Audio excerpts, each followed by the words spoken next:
es más amigo mío que yo de él, pero bueno, ahí tiene que ver ese haberme sacado y haberme puesto a hablar de las cosas que el deber ser de las cosas y que aparentemente o que pueden ser un juicio muy crítico porque es un tema de palpitante actualidad.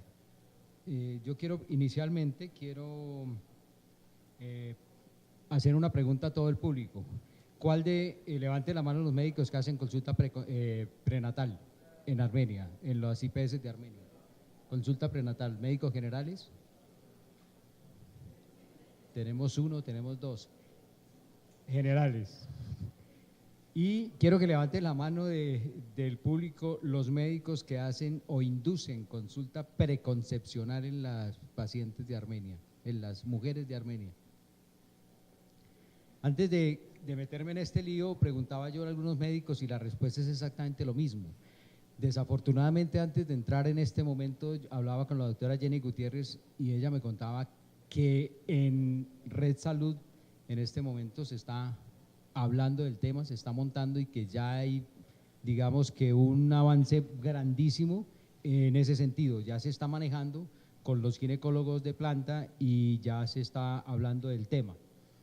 En la consulta especializada, en la consulta de los especialistas, también comenté con algunos y básicamente son las pacientes de algún nivel cultural que acceden a este tipo de consulta y la que más accede es a la que consulta específicamente al doctor Byron Ruiz, porque es la consulta la paciente que viene por infertilidad.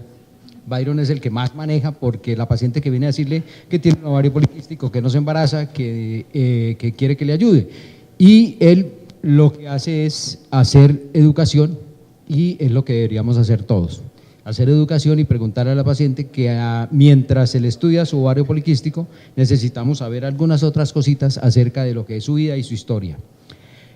En esta 20 minutos que tenemos vamos a hacer un recordatorio general de lo que es el deber ser o el que debería ser el deber ser en este tipo de consulta, revisar algunos aspectos de la norma para que las que la conocen la repasen y los demás aprendamos y crear un ambiente propicio básicamente para que todos ustedes, y es la idea de esto, salgan con un concepto más o menos. Por favor, hay que hacer cositas para que esto funcione. Una de las cosas que más aburre a todos los médicos clínicos, no así a los médicos abogados específicamente hablando, es los marcos normativos, cómo funciona esto y cómo funciona y cómo se maneja la parte administrativa. El hecho fundamental son los convenios que hace el gobierno, las instituciones de salud con las entidades internacionales para que les den plática y cómo se maneja con indicativos y con índices que a nosotros rara vez nos gustan, no nos gusta hablar de indicativos. Y uno de los indicadores más importantes a nivel mundial obviamente es la mortalidad y la mortalidad materno-infantil o la morbimortalidad perinatal. Hace unos años ya, no digo cuántos, la primera conferencia que se dio en la Universidad del Quindío era que era la perinatología, porque nadie entendía. En este momento, unos años después, retomamos el caso para dejar de hablar de la parte clínica y hablar de la parte donde podemos hacer un impacto más grande, ya que en los niveles 3 el impacto es muy reducido, ya que llegan casos muy específicos para que sean tratados. El sistema general de seguridad social en Colombia ha cambiado y la implementación de la ley 100 cambió absolutamente todos los sistemas y el sistema como nuestro perverso sistema de salud, como se le menciona ahora, le ha dado por normatizar todo esto. Siempre pensando en la mujer en todas sus etapas, en las adolescentes, en impactar sobre las adolescentes menores de 15 años y siempre teniendo en cuenta aspectos como la violencia sexual, las enfermedades altamente catastróficas e impactantes como el VIH y las enfermedades de transmisión sexual. Todo esto tiene que ver con el deber ser y antes debería impactar antes para evitar todos los problemas de mortalidad perinatal.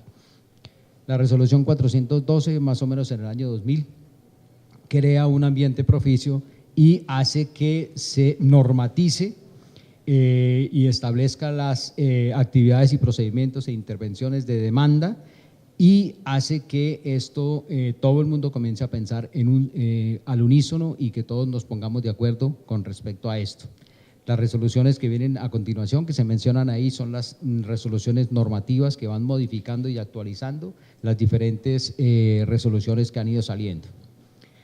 Entonces, la consulta preconcepcional o la atención preconcepcional debe ser entendida como el cuidado continuo durante la edad reproductiva de la mujer, para que en el momento en que elija quedar embarazada y se encuentre en las mejores condiciones de salud, teniendo en cuenta y reconociendo todos los derechos básicos de todas las parejas e individuos a la decidir libre y responsablemente el número de hijos, el espaciamiento de los nacimientos y disponer de la información y de los medios para ello, así como el derecho a alcanzar el nivel más elevado de salud sexual y reproductiva. Como ven, siempre se engloban mortalidad, morbimortalidad, violencia, edad, y hace que todo esté englobado en lo que debería ser en el tratamiento de la mujer antes de embarazarse. El derecho a adoptar decisiones relativas a la reproducción sin sufrir discriminaciones, coacciones o violencia, de conformidad con los documentos de los derechos humanos en las Naciones Unidas de 1995. Cuando yo estuve en el CLAP en Montevideo se hablaba de la reunión de Alma Ata, en donde la salud era primordial para el año 2000 y el lema era tener salud para todos en el año 2000. En este momento las ideas de la Organización Mundial de la Salud es disminuir en la mayor cantidad de tiempo posible la mortalidad materno-infantil como uno de los principales indicadores de adelanto en los países.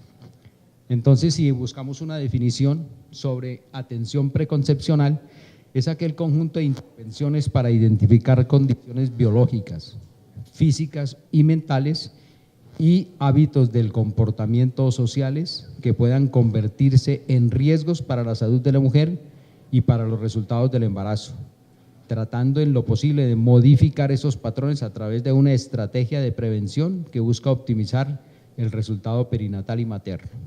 Básicamente ese es el resumen de todo lo que se pretende con esto. ¿Cuál es la población objeto? Entonces la población objeto, seguimos diciendo, son las mujeres en edad reproductiva que presenten alguna condición médica, ya sea actual o alguna condición patológica preexistente. Seguimos insistiendo en que la mujer ojalá pudiera llegar unos días, unos meses antes para poder modificar y poder disminuir de mano todos los factores que alteran este proceso. Uno de mis profesores tenía una máxima importante que la repito cada vez que puedo, es que dice que nadie sabe lo que encuentra si no sabe lo que busca. Eso es lo más cierto y siempre es de actualidad. Si nosotros no sabemos lo que la paciente quiere o lo que el médico quiere, no sabemos los que estamos en determinados niveles qué es lo que vamos a buscar. Si la paciente es diabética, tenemos que saber, nos tienen que informar que es diabética para ponernos el cassette de la diabetes y buscar en consecuencia todo lo que puede afectar a la madre y a su embarazo con respecto a la diabetes. Intencionalmente puse esta fotografía que me trae muchos recuerdos. En las charlas subsiguientes, especialmente la de mortalidad materna en la edad extrema del doctor Iván Ortiz, van a oír hablar mucho de esto, pero esto se convirtió hace unos años en un punto de referencia básica para que los médicos pudiéramos aprender a pensar. ¿Sí se está oyendo bien? Es que yo siento como un… Sí, listo, gracias. Esto es la historia básica perinatal del CLAP, en donde se hacía un cambio bastante brusco y se quería que todo el que pudiera adaptar esta historia se metiera en contexto, y para eso se utilizaron las famosas casillas amarillas. Esas casillas amarillas no es más sino el pretexto para que aprendiéramos a pensar y se buscara en cada una de esas casillitas amarillas el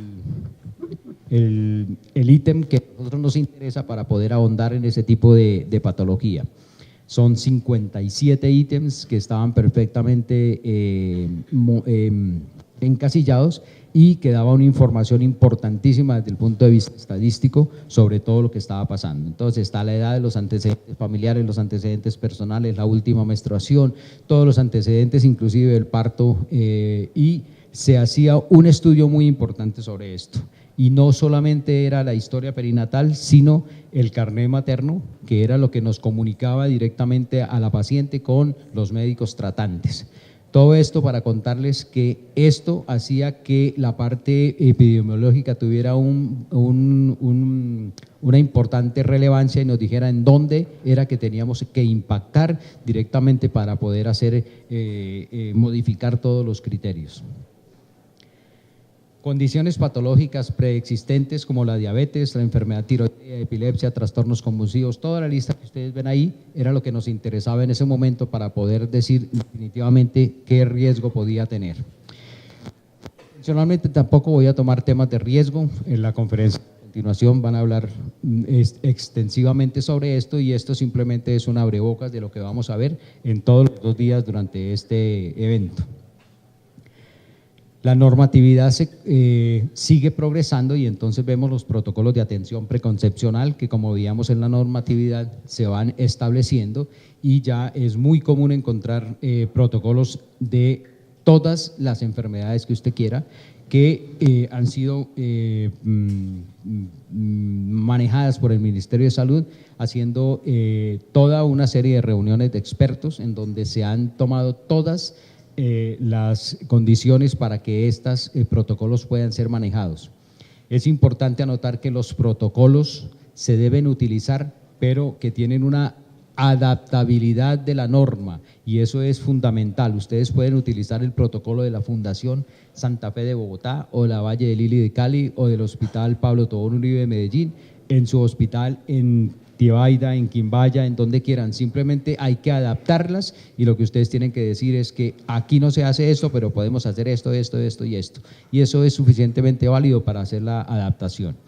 Este protocolo de atención perinatal, la última revisión fue en el 2011 y estuvo a cargo del grupo y la Fundación Semilla del Valle del Cauca con la Universidad del Valle, dirigida por el doctor Edgar Nevado Ortiz, quienes ustedes van a tener la oportunidad de oír mañana. La consulta preconcepcional, ¿dónde se debe hacer? Idealmente en el primer nivel de atención. Hacer un control preconcepcional con tecnología apropiada. ¿Eso qué significa? Eso significa que el médico debe tratar de interrogar a la mamá, como vamos a ver en un flujograma más adelante, y tratar de sacarle cositas y aprovechar ese instante en que está la mamá con tecnologías básicas como la historia perinatal, si no hay otro protocolo, para poderse guiar y hacer una direccionalidad en la evaluación de la paciente y del riesgo. Como decimos, queremos impactar en la disminución de la mortalidad materna y perinatal. ¿Cómo? Desarrollando actividades, procedimientos e intervenciones durante la consulta general de promoción y prevención relacionados con la mujer. Eso es en resumen lo que estamos diciendo. Con una atención de calidad y con racionalidad científica. Eso significa que a la paciente que le duela la pelvis en la consulta general no le vamos a pedir una resonancia magnética nuclear, ni la vamos a repetir donde el especialista en dolor pélvico con resonancia, ecografías, con una cantidad de cosas. Hay que ser un poquito racional, especialmente en la parte científica. La consulta, ¿qué incluye la consulta de primera vez por el médico general especialmente? Y ojalá fueran médicos de programa o médicos que estuvieran interesados. Una elaboración de la historia clínica identificando los factores de riesgo. Seguimos insistiendo en los factores de riesgo.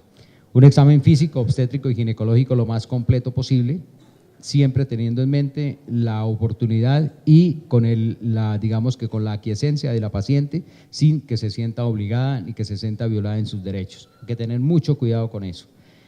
Ojalá acompañados por una enfermera, porque es una mujer que puede estar en unas condiciones psicológicas especiales y puede que no le agrade mucho el examen ginecológico. Es muy importante en este momento que la tecnología y la invasión de tecnología no nos permite ya o no hace que nuestros pacientes que llegan al primer nivel no se sientan atendidos si el médico, primero, no la examina y en segundo lugar, si le pide hartos exámenes y ecografías. Entonces a la paciente prefiere que le pidan una ecografía pero que no le hagan un tacto. Entonces, eso es muy importante tener en cuenta y ojalá estén acompañados. Solicitar los exámenes básicos para clínicos, cuadro hemático, urocultivos, parciales de orina, el grupo, el RH, administración de toxaide tetánico si la paciente viene en determinadas condiciones o está en embarazo o si ya tiene embarazos anteriores, hay que revisarlo. La formulación de micronutrientes, la charla que viene es especialmente dedicada a la nutrición en el embarazo. La educación individual a la madre, al esposo y a la familia, sobre la higiene, estimulación de la lactancia, sexualidad y todo lo que tiene que ver específicamente con el embarazo o las medidas previas al embarazo. Remisión a la consulta odontológica general de rutina para todos los gestantes. Estos son normatizaciones que están hechas, normas que están y que las enfermeras jefes y las jefes de programa mantienen muy atentas en esto. El equipo de salud deberá intervenir y controlar los riesgos biológicos, psicosociales y nutricionales encontrados. En caso de encontrar riesgos, remitir a un nivel de mayor complejidad. En la remisión, nosotros siempre indicamos que por favor pongan los datos más relevantes, que no necesitamos una historia de 2 hojas ni una remisión de 2 hojas, pero sí datos muy relevantes. Estamos acostumbrados por el mismo sistema de salud a poner códigos.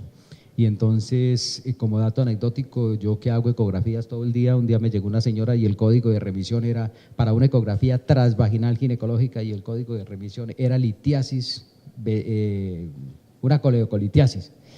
Entonces yo me quedé preguntándome si con el conductor transvaginal alcanzaba a mirar la vesícula y no fue posible. Y me quedé con la duda si la señora sí realmente iba por dolor pélvico o por dolor en la vesícula. Cuando ustedes hacen su consulta preconcepcional tienen que tener en base o tener en mente 3 cosas fundamentales. Si el embarazo se debe retrasar, si se debe esperar o si la paciente aguanta y se puede hacer un poco de cosas. Entonces, ¿cuándo no se recomienda? Cuando hay peligro para la mujer o el feto o si está en embarazo. Para eso hay que hacer una buena historia y hay que saber y hay que explicarle los riesgos y la importancia de posponer el parto. Hay que hacer consejería en nutrición, hay que hacer consejería en anticoncepción, especialmente cuando ya estamos convencidos de que la señora definitivamente tiene que esperar un tiempito para poderse embarazar y decirle aguante un poquito, esperemos 3 meses, 4 meses, 5 meses mientras averiguamos más cositas. Si existen factores de riesgo pero no son tan complicados como los que mencionamos anteriormente, es básicamente lo mismo. Explique, interrogue y dígale a la paciente qué es lo que en su concepto ella debería hacer antes de que ella vaya y consulte en Google y le digan si se puede embarazar o no. El doctor Google es nuestro principal enemigo en este momento. La señora llega a decirle, doctor, es que yo no me puedo embarazar porque tengo anemia. Entonces ya ella, o cuando le dicen a uno, doctor, si usted me pide me va a pedir una prueba de diagnóstico prenatal, ¿cuál de las 5 pruebas que acabo de leer usted me va a ordenar? Y uno se sabe 4 de puras vainas, entonces uno tiene que coger y decirle, señora, ya vengo, meterse a Google y saber dónde carajos aprendió la señora ese tipo de pruebas para saber si están en concordancia o no. Y la que definitivamente se puede embarazar. De todas maneras, si se puede embarazar, hay que insistir sobre todo en preguntar acerca de efectos del tubo neural y decirle que por favor cuanto antes inicie por lo menos 5 miligramos de ácido fólico para evitar ese tipo de anormalidades y así ofrecer diagnósticos de nutrición cuando la señora está prácticamente a punto de embarazarse. Un caso específico, el de la hipertensión. Para todos es sabido que la hipertensión es una crónica, es un factor de riesgo en toda paciente embarazada. Hay que averiguar específicamente medicamentos que está tomando, decirle que muy posiblemente vamos a cambiar su medicamento, que vamos a tener un medicamento que no le va a agredir a su bebé y que muy posiblemente también vamos a tener que hablar con su internista, con su cardiólogo, para que él nos ayude a manejar eso, siempre teniendo en cuenta que esas drogas y que ese tratamiento no vaya a perjudicar al bebé, que está también en relación con nacimientos pretérminos, restricción del crecimiento intrauterino, que es la causa más frecuente, y hay que ponerla en condiciones. Otro caso muy importante que debemos interrogar dentro de los 57 es la edad superior a los 35 años y la asociación con malformaciones congénitas.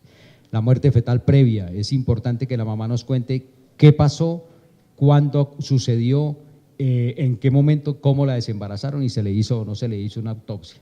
Las cesáreas previas, un tema de palpitante actualidad, en donde ya es importante discutir con la señora cuándo se le hizo, en qué momento, qué tipo de cesárea. La mayoría de las veces nunca tienen ni idea por qué le hicieron la cesárea y o la paciente entiende una cosa y le explica a uno y uno dice, no, esto no puede ser por este lado. En este momento, este folleto, este libro, se está distribuyendo por parte de la Organización Panamericana de la Salud y dentro de él está el doctor Saulo Molina, que es el presidente de era el presidente de la Federación Colombiana de Perinatología y tuvo mucho que ver. Y la modificación es hacer la semaforización de lo que estábamos hablando y simplemente poner riesgo rojo cuando es un riesgo alto, amarillo cuando es un riesgo medio y verde cuando es un riesgo bajo. Se utiliza y se recomienda utilizar este formato en donde tiene tres columnas, en donde con la columna en rojo o en morado en este caso no se recomienda embarazos. Cualquier factor de estos que están aquí, edad, índice de masa corporal, hemoglobinas, palidez, antecedentes de malformaciones congénitas, cualquier enfermedad crónica hace que la paciente sea considerada de alto riesgo y deba posponer. Existen factores de riesgo considerables cuando es mayor de 35 años, cuando tiene un índice de masa corporal alto y definitivamente puede embarazarse cuando no tiene ninguno de los anteriores. Esto se llama una semaforización. Igualmente se hace que la paciente tome conciencia de su estado. Lo que se recomienda en este momento es que todos los médicos que trabajan en el primer nivel de atención, que todas las enfermeras que trabajen en el primer nivel de atención a la que ocurra una paciente, hay que hacer una diferenciación clara. Es una consulta médica general y entramos al flujograma por ese lado si la paciente está embarazada o no está embarazada. Si la paciente está embarazada, simplemente hay que cegar el protocolo, unirnos a todos los protocolos. Si embarazo es confirmado, pedir una ecografía, ojalá después de la semana sexta, o una prueba de embarazo, ojalá una cuantitativa para estar más o menos correlacionarla con el resultado de la ecografía y seguir el protocolo. Cuando la paciente desea planificar y se le debe preguntar si quiere embarazarse o simplemente quiere no embarazarse. Es decir, la paciente que quiere planificación por 5, 6, 7, 8 años o la paciente que dice, no, es que yo estoy esperando porque las condiciones en este momento, pero me quiero embarazar en 6 meses. Entonces, esa paciente se le debe hacer una información clara y específica de lo que puede ocurrir con su embarazo y se le debe aconsejar métodos de planificación que puedan ser entendidos y que tengan buena receptividad y adaptabilidad por parte de ella. Y la que desea definitiva un embarazo, hay que hacer una muy buena historia, recalcamos en los ciclos menstruales, en la fecha de última menstruación, en la correlación que hay entre la fecha de última menstruación y las ecografías. Acuérdense que se está datando el embarazo cuando la fecha menstrual no es real en los ciclos largos o cortos. Se data con la primera ecografía, específicamente ojalá la de tamizaje. Esa tiene un índice de una desviación estándar de 4 a 7 días y es mucho más exacta. Y muchos de nosotros, atendiendo los protocolos, lo que hacemos es hacer con el gestograma, cuadrar la edad menstrual por la primera ecografía del primer trimestre y hacer lo que se llama una fecha de última menstruación asignada. Con eso hay que explicarle a la señora que no es su última menstruación real, pero que es una fecha en la que nosotros nos vamos a basar para que todos tengamos la misma edad. Y el ejemplo que yo siempre les pongo es que todas las personas como ella que nacieron en el día en que nació la paciente son más gordas, más flacas, más altas o más delgadas, pero que todas tienen la misma edad y que la ecografía no les da la edad gestacional, que la ecografía mide y calcula y le da un dato que debe ser absolutamente correlacionado con su edad gestacional para poder intervenir en el caso de que el feto sea pequeño o sea grande y poder hacer las correcciones necesarias. Doctor. Este flujograma es muy importante y justo en el momento en que el doctor me hace tenía unas preguntas que quiero que queden en el ambiente y es ¿cuáles son los problemas de la aplicación de esta norma? Entonces, estamos todos los actores del programa El médico, siempre nosotros decimos que es que no tenemos tiempo y que en 20 minutos no podemos hacer esta consulta, entonces habría que hablar con las directivas para que nos la alarguen un poquito y poder saber si realmente podemos intervenir en ese momento. Problemas administrativos, específicamente con el tiempo, por desconocimiento de las normas o simplemente, como se dice, por economía. No hay que pagar tantos médicos porque es que me cuestan mucho. Y por último, también no solamente nosotros tenemos la culpa, para ninguno o para nosotros no es raro que las pacientes adolescentes nos lleguen cuando tienen 20 semanas porque ya se les nota y tuvieron que decir en la casa. Para las pacientes que nunca saben la fecha de última menstruación, y esas pacientes yo las llamo en este momento simplemente por despreocupación y por falta de interés o por físico susto de todo lo que pueda venirse alrededor de su embarazo. Muchísimas gracias, muy amables, espero no haberlos cansado.